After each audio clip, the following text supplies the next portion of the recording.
Charlottesville, a 32-year-old woman died and at least 19 were injured Saturday when a car crashed into a crowd of peaceful protesters leaving a Unite the Right rally that officials declared an unlawful assembly. Charlottesville police identified the driver as 20-year-old James Alex Fields Jr. of Ohio. He is in custody and will be charged with criminal homicide. The planned rally had already been shut down following bottle-throwing clashes between alt-right demonstrators, counter-protesters, white nationalists, neo-Nazis and supporters of Black Lives Matter. Al Thomas, Charlottesville police chief, said 35 people were injured in clashes between opposing groups and in the car crash.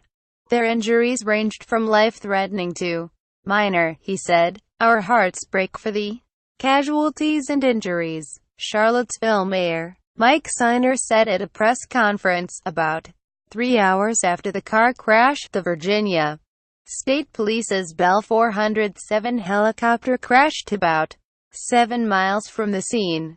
Police reports said the helicopter crashed in a wooded area and the two pilots died. No one on the ground was injured.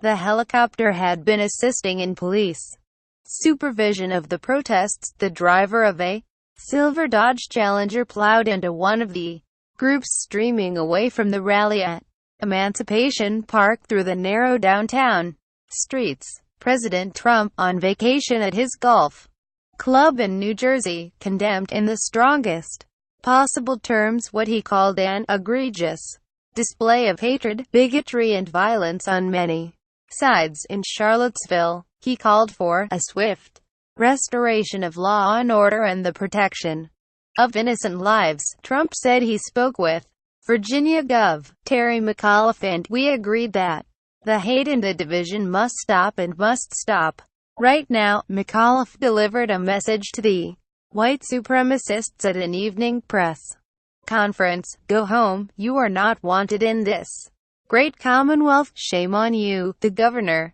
declared a state of emergency shortly before 11 a.m. as the earlier protests and counter-protests turned unruly. He said he was disgusted by the hatred, bigotry and violence, and blamed mostly out-of-state protesters. The violence played out against a backdrop of unofficial, armed militia groups ringing the park, where the rally was called to protest the planned removal of a statue of Confederate Gen. Robert E. Lee. Some 500 protesters among the white nationalist and alt-right groups left the park shortly after.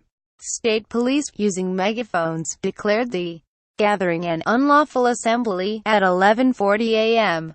About 20 minutes before the rally was scheduled to begin. Clusters of alt-right activists and counter-protesters remained, however, raising fears of more clashes. Police then put on gas masks as they stepped up efforts to disperse the crowds, which then left the park. McAuliffe declared the state of emergency to give local authorities more resources to quell the disturbance.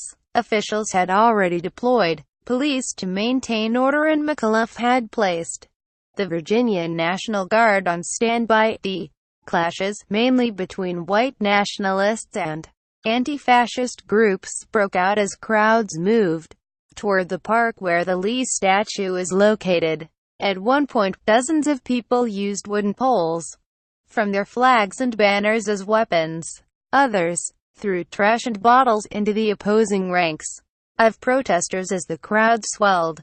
At least 8 people were injured and 1 arrested in connection to the fights. Numerous protesters came prepared, wearing helmets and flak jackets and charging into crowds holding plastic riot shields.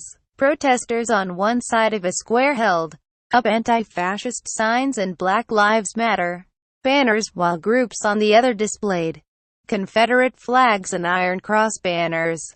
Before the city declared the rally an unlawful assembly, city and county officials issued the emergency declaration for 2 city jurisdictions to allow officials to request additional resources if needed to cope with the unfolding events. From his vacation home in New Jersey, Trump tweeted, "We all must be united. For there is no place for this kind of violence in America. Let's come together as one." Saturday's violence follows a spontaneous march the previous night by torch-wielding protesters on the University of Virginia campus that was broken up by police as an unlawful assembly after scuffles broke out and pepper spray filled the air. That came after a federal court injunction rejected the city's earlier attempt to move the Unite the Right rally to another park.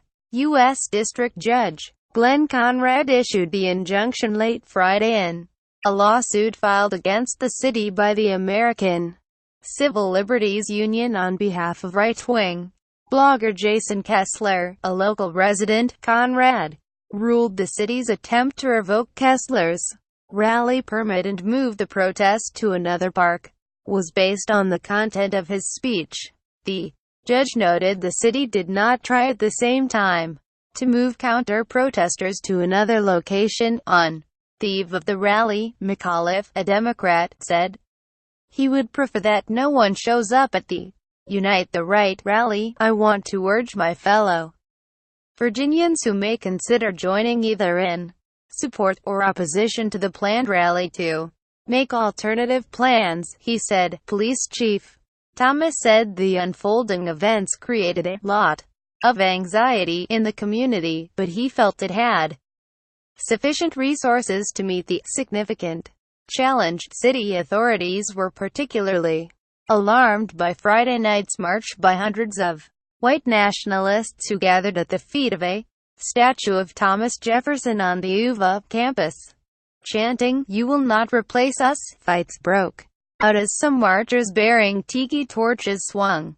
them at others, the Daily Progress reported. UVA President Teresa Sullivan said she was deeply saddened and disturbed by the hateful behavior displayed by the marchers. Signer, who opposed the downtown rally, said the city would honor the judge's ruling, but added there is no constitutional right to incite or promote violence by anyone who will be gathered this weekend. "Democracy may be noisy and it may be messy, but it remains the best system of government that people have figured out to use to govern themselves," he said. The ACLU of Virginia and the Albemarle County-based Rutherford Institute, which backed Kessler's suit, said in a letter to city officials that while the message of the Unite the Right rally may raise strong feelings of opposition among area residents and political leaders, that opposition can be no basis for government action that would suppress the First Amendment rights of demonstrators who have acted according to the law. In the past few months, white nationalist groups have paid particular attention to Charlottesville, a progressive college town where over 80% of residents voted for Hillary Clinton. The Charlottesville City Council voted in May to sell the Lee statue, but a judge issued a temporary injunction that blocked the city from moving the statue for 6 months, the Daily Progress reported. After the vote to remove the statue, several dozen demonstrators, led by prominent white supremacist Richard Spencer, gathered at night by the Lee statue, wielding torches. In July, Ku Klux Klan members held a rally in Charlottesville in Justice Park, where they were met with more than 1,000 upset counter-protesters. White nationalist groups continue to return to Charlottesville partly because they saw the May Torchlight Gathering as a great success, noted Heidi Beirich, director of the Intelligence Project at the Southern Poverty Law Center. "They loved the imagery of that. They were over the moon about that," she said. "They viewed it as having been a wonderful recruiting tool